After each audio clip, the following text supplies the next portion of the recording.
Saudara dan sahabat terkasih, jumpa lagi dengan saya di Remah-Remah Iman. Ketika kita menyaksikan kehidupan dua hewan yang berbeda, yakni elang dan ular.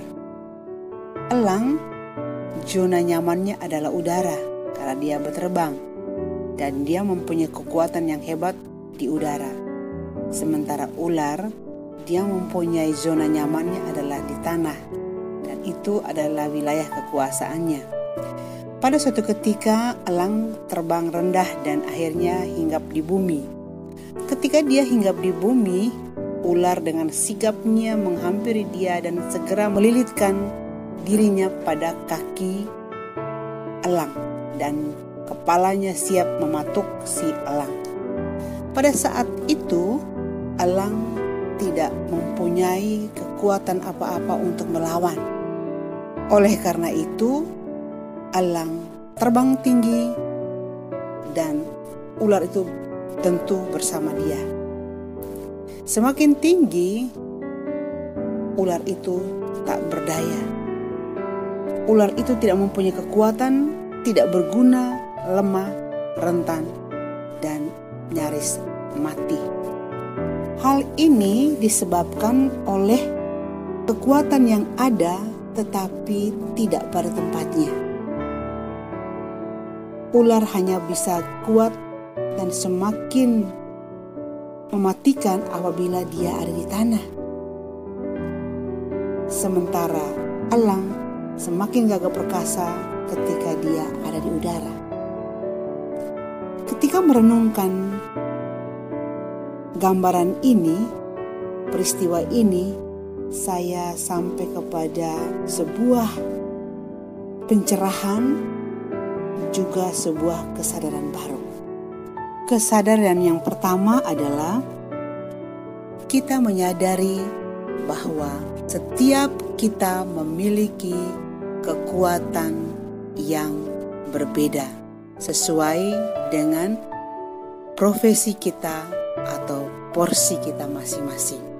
Bila suatu waktu kita ada di porsi yang lain atau di wilayah yang lain, kekuatan kita tidak sepenuhnya seperti kita ada di porsi kita, seperti kita ada di profesi kita. Maka hal ini mengajak kita untuk selalu berwaspada, untuk selalu membuka diri, tidak selalu memandang diri kita yang paling kuat, diri kita yang paling hebat. Karena toh kalau hebat, kuat, itu hanya ada porsi kita, hanya ada pada wilayah kita, hanya ada pada profesi kita. Begitupun orang lain menjadi kuat dan menjadi hebat di porsinya dia, di profesinya dia, di wilayahnya dia. Kesadaran yang kedua adalah bahwa kita pasti memiliki musuh dalam hidup ini. Musuh kita yang paling menakutkan adalah iblis. Maka hal yang perlu kita sadari adalah bahwa jangan pernah melawan musuh dalam zona nyaman Anda. Karena musuh pun punya taktik.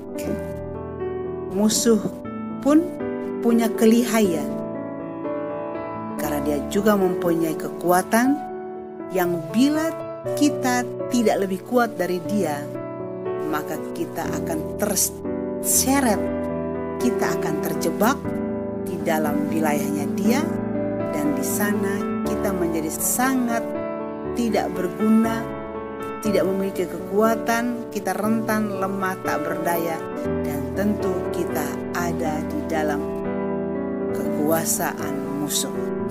Iblis akan semakin memperdaya kita bila kita sudah ada di dalam jebakannya. Dan pada saat kita ada dalam jebakannya, kita benar-benar tidak berdaya, pasrah, dan ikut alur kemauan iblis. Kesadaran yang ketiga adalah berhadapan dengan musuh yang juga mempunyai kekuatan dalam dirinya, kita mesti mengubah wilayah pertempuran. Kita mesti mengubah wilayah perlawanan. Ingat sekali lagi bahwa jangan pernah melawan musuh di zona nyamanmu. Maka kesadaran yang keempat adalah berjuang melawan musuh seperti elang. Terbang semakin tinggi di dalam doa, menghampiri takhta Allah, semakin tinggi memiliki semangat rohani sampai kepada wilayah spiritual yang tinggi, sambil membawa musuh-musuhmu ke takhta Allah yang maha tinggi di dalam doa dan dalam spiritual yang tinggi. Dan serahkanlah pertempuranmu, perlawananmu kepada Allah dengan sebuah keyakinan bahwa Allah akan mengambil alih pertempuranmu. Allah akan mengambil alih perlawananmu. Allah akan mengambil perjuanganmu. Dan yakin bahwa engkau akan menang di dalam tangan Allah. Maka saudara dan sahabatku, apapun pertempuranmu, apapun perjuanganmu, apapun pergumulanmu di dunia ini, lihatlah ke surga, lihatlah kepada Allah, dan serahkan semuanya itu. Dan berjuanglah setiap hari untuk mengubah wilayah pertempuranmu. Wilayah pertempuranmu dan saya bukan lagi di dunia ini. Karena bila hanya bertahan di dunia ini, jelas kita akan kalah. Jelas kita akan runtuh. Tetapi kita mengubah wilayah perjuangan, wilayah pertempuran kita dengan membawa semakin tinggi kepada Allah dalam doa dan sampai kepada spiritual yang tinggi di hadapan Allah.